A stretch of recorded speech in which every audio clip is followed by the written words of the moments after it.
키워드로 함께합니다. 키워드 포착. 오늘도 이승희 기자 나와 있습니다. 어서 오세요. 네, 안녕하세요. 키워드 포착의 이승희 기자입니다. 네, 오늘 제시해 주실 키워드는 무엇인가요? 네, 오늘 제가 제시할 키워드는 프리미엄 프라이데이입니다. 준비된 영상 먼저 보시죠.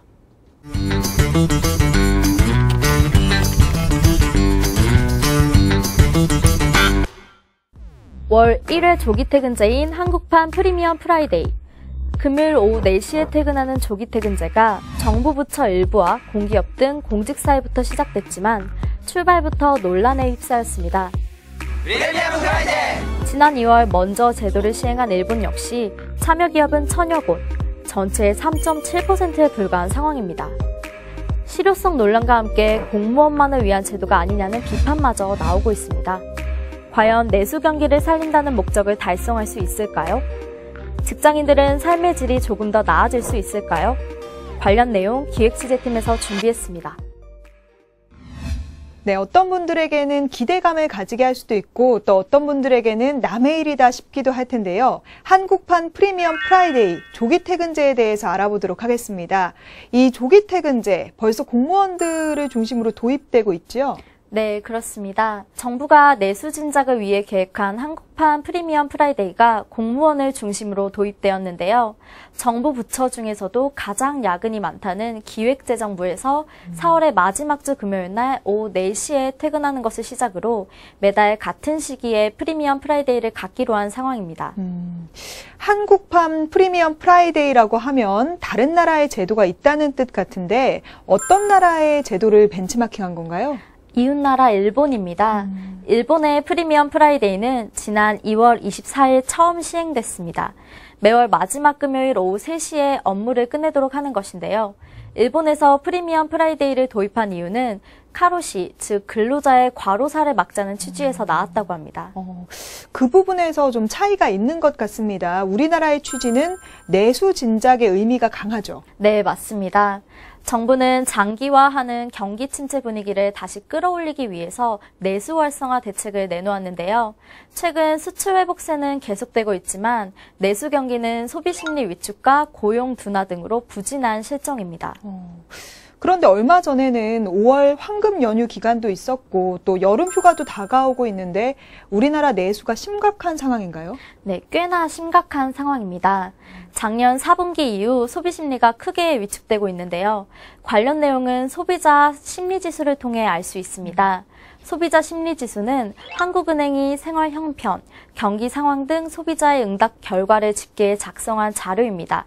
이 지수에서 100을 넘으면 앞으로 생활 형편이나 경기, 수입 등이 좋아질 것으로 보는 사람이 많다는 것을 의미하는데 100을 넘지 못하면 그 반대인 상황이라고 해석하면 됩니다. 그 소비자 심리 지수라는 게 우리가 체감하는 경기를 의미하는 거죠? 네, 그렇습니다. 이 소비자 심리지수가 지난해 10월을 기점으로 급락하고 있는 상황인데요. 다시 말하자면 서민들의 삶이 매우 팍팍해진 것이라고 해석할 수 있습니다. 소비자 심리지수가 얼마나 하락한 건가요? 소비자 심리지수는 작년 11월 100을 하회한 후 점차 하락해 올해 1월에는 93.3을 기록했습니다. 1월의 소비자 심리지수는 금융위기 시점인 2009년 3월 이후 최저 수준을 기록했는데요. 앞서도 이야기했지만 소비자 심리지수는 체감 경기를 그대로 반영한 지수입니다. 무엇보다 중요한 것은 소비 심리가 한번 위축되면 좀처럼 회복이 어렵다는 것입니다. 그래서 정부가 나선 것으로 보이는데 정부도 분석을 했을 것 같아요. 우리나라의 경기 둔화 원인을 어떻게 분석했나요? 정부가 분석한 국내 소비 둔화 원인은 꽤 많습니다. 대내외 불확실성과 김영란법 시행 등으로 소비 심리가 위축됐고 고용 부진과 저소득층 소득 감소로 소득 여건도 악화됐다는 것인데요. 여기에 생활 물가와 생계비가 높아지고 가계부채 상환 부담까지 커지면서 가계의 소비 여력도 낮아졌다는 게 정부의 평가입니다. 사실 돈을 많이 써야 내수가 활성화될 텐데 5월 황금 연휴 기간에도 보면 인천공항만 북적북적 하더라고요. 해외에서 돈을 쓰는 건 도움이 안 되는 거죠? 네, 그렇습니다. 내수를 살리기 위해서는 국내에서 돈을 써야 합니다. 하지만 그 소비층의 상황이 어렵다는 것이 문제인데요. 국내에서 소비를 주도하는 중산층 이하 서민 가게는 이미 여력이 다 소진된 상황이라고 볼 수 있습니다. 그래서 나온 게 바로 이 한국판 프리미엄 프라이데이 조기 퇴근제인데 이 제도가 어떻게 시행되는지 좀 더 자세히 알아보겠습니다. 한 달에 한 번 금요일에 쉬는 제도인가요? 그렇게만 생각하시면 안 되는데요. 금요일에 2시간 일찍 퇴근하기 위해서는 월요일에서 목요일까지 총 2시간의 추가 근무를 해야만 합니다. 그러니까 말하자면 유연근무제의 일종인 셈입니다. 아직 모든 정부 부처가 시행 중인 것도 아닌데요. 인사혁신처와 기획재정부 등 일부 부처에만 도입된 상태입니다. 부처별로 일찍 퇴근하는 날짜는 다를 수 있나요? 네, 부처별로 각각 다릅니다. 기획재정부와 기상청은 매달 마지막 주 금요일 오후 4시, 문화체육관광부는 매달 마지막 주 수요일 오후 4시에 조기 퇴근하도록 권장하고 있습니다. 인사혁신처는 전 부서 직원을 3개에서 4개 그룹으로 나눠 번갈아 가며 매주 금요일 오후 4시에 퇴근시킬 방침입니다. 또 법제처는 매달 셋째 주 금요일에, 중소기업청은 매달 마지막 주 수요일에 조기 퇴근할 예정인데요. 다만 조기 퇴근 시간에 대해서는 내부 의견을 수렴 중인 상황이라 변동 가능한 부분이 매우 많다고 합니다. 민간 기업까지는 아직 무리다 이렇게 생각하는 분위기 같고요. 공기업 같은 경우는 참여하는 분위기라고 하는데 어떤가요? 네, 5월부터는 공기업까지 확산될 전망입니다. 한국전력공사와 한국도로공사 등 17개의 시범기관이 동참하고 있지만 시범 운행인 만큼 앞으로 참여하는 공기업들은 더 증가할 것으로 보고 있습니다. 우리나라 공기업이 300곳이 넘는데 어느 정도 참여를 하나요? 정부는 앞으로 금요일 조기 퇴근 제도를 확대한다는 방침을 밝혔는데요. 시범기간의 운영 성과를 지켜본 뒤 이르면 하반기에 전체 공공기관으로 확대한다는 계획입니다. 또 조기 대선으로 인해 새 정부가 들어선 만큼 관련 정책이 보다 실효성 있게 달라질 것이라는 국민들의 기대감 역시 높아지고 있는 상황입니다. 하지만 아직까지는 움직임도 미비하고 성과도 눈에 띄게 기대하기는 어려운 것 같습니다. 벤치마킹한 제도인 만큼 일본의 경우를 살펴볼 수 있을 것 같은데 일본은 성과가 어떻습니까?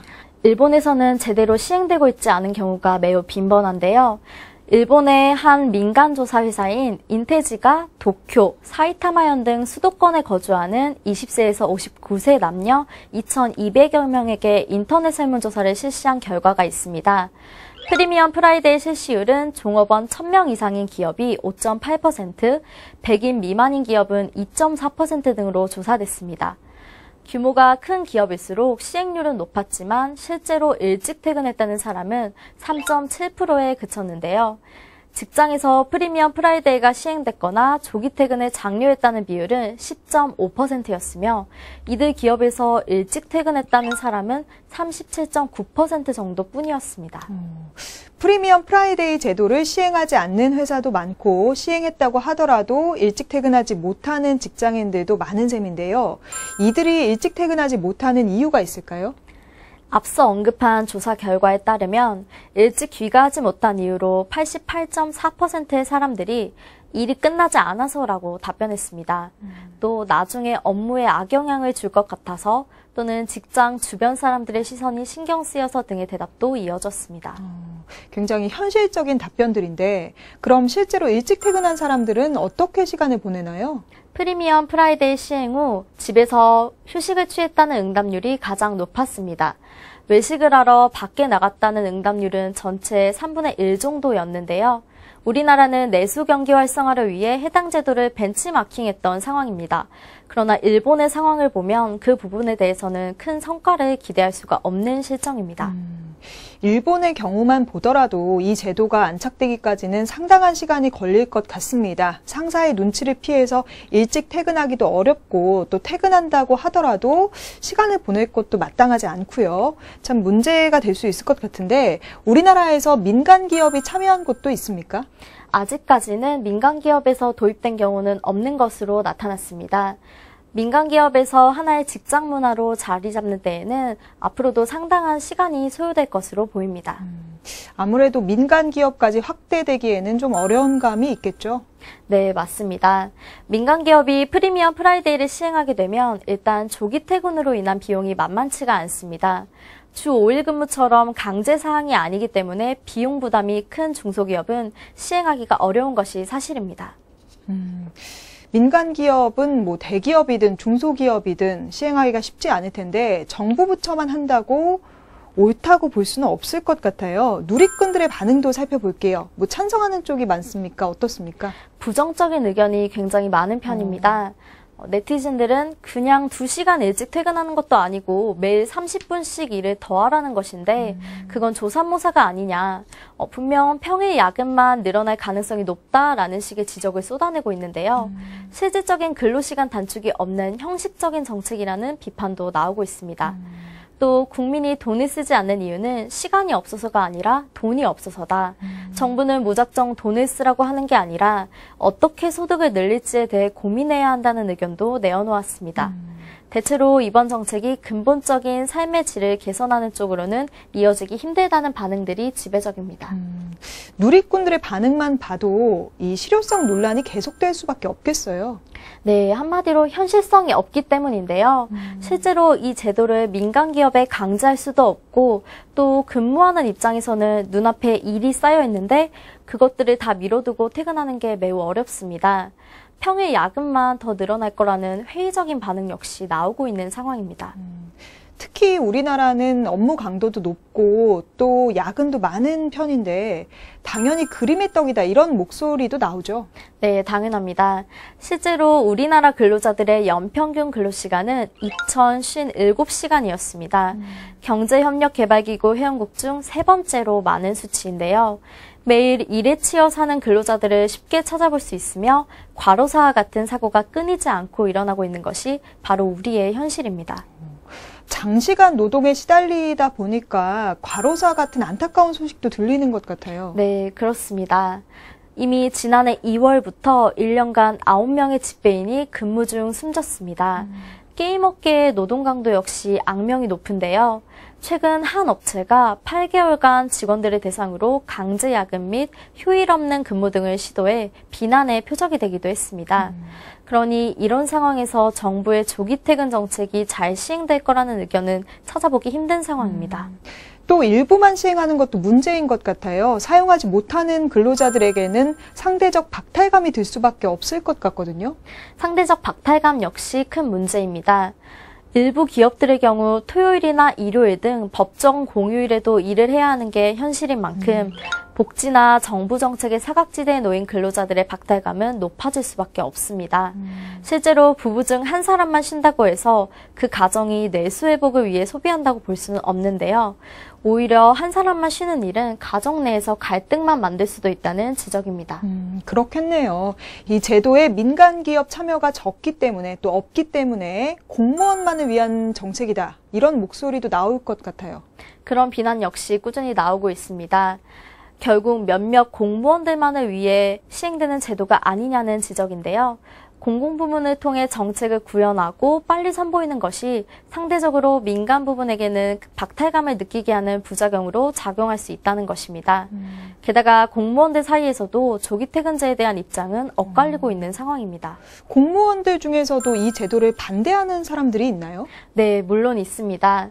4시에 퇴근하게 되면 그 다음 주에 처리하지 못한 일을 모두 해야 하기 때문입니다. 또 금요일 4시에 퇴근하기 위해서는 매일 30분씩 더 일을 해야 하는 것도 불만사항이고요. 게다가 금요일로 정한 건 역시 불만사항 중에 하나로 손꼽히고 있습니다. 어떤 사람은 수요일에 쉬고 싶을 수도 있고 어떤 사람은 목요일에 쉬고 싶을 수 있으나 조기 퇴근 날이 금요일로 고정되어 있기 때문인데요. 그러니까 반기지 않는 공무원들도 있을 수밖에 없는 실정입니다. 네, 논란이 많은 한국판 프리미엄 프라이데이 제도인데 긍정적인 의견은 전혀 없나요? 긍정적인 의견을 보이는 공무원들도 물론 많습니다. 무작정 비판만 할 게 아니라 정책을 시행한다는 것 자체가 변화의 또 다른 시작이 될 수 있다는 의견인데요. 일찍 퇴근하는 것에 대해 기대를 하는 사람들도 일부 있었습니다. 아직 시행 초기인 만큼 기대를 비치는 사람들도 있는 것이 현실인데 새 정부가 들어선 만큼 달라진 정책을 기대하고 또 원하는 사람들이 많다고 합니다. 네, 무조건 조기 퇴근제 제도를 도입할 게 아니라 쉴 때 쉴 수 있는 또 상사 눈치를 보지 않는 직장 문화를 만드는 게 더 중요하다는 생각도 드는데 넘어야 할 산이 많아 보여요. 네, 제가 한 문서의 일부를 읽어드리겠습니다. 하루 8시간, 주 36시간 노동이 지향해야 할 미래의 노동의 이상향으로 그려졌던 때가 있었다. 오늘날은 완전히 다르다. 시원한 바닷가에 편안히 앉아 노트북을 무릎에 놓고 일하는 창의적인 지식 노동자. 컴퓨터 애플리케이션으로 원하는 작업 스케줄을 계획하는 생산적 노동자가 현재 우리의 이상향이다. 이 내용은 독일의 연방정부가 만든 노동 4.0 백서 서문의 일부입니다. 여기서 노동 4.0이라는 건 4차 산업혁명 시대의 노동 세계를 말하는데요. 독일이 하루 8시간, 주 36시간 노동을 지향했던 건 노동 3.0 시대, 즉 1970년대였습니다. 독일은 이미 노동 4.0 시대로 진화했음에도 대한민국은 아직도 노동 3.0 시대의 일자리를 맴돌고 있는 실정입니다. 네, 일과 가정 모두 지킬 수 있는 행복한 나라가 되기를 꿈꿔봅니다. 키워드 포착 오늘은 여기까지입니다. 이승희 기자 고맙습니다. 네, 감사합니다.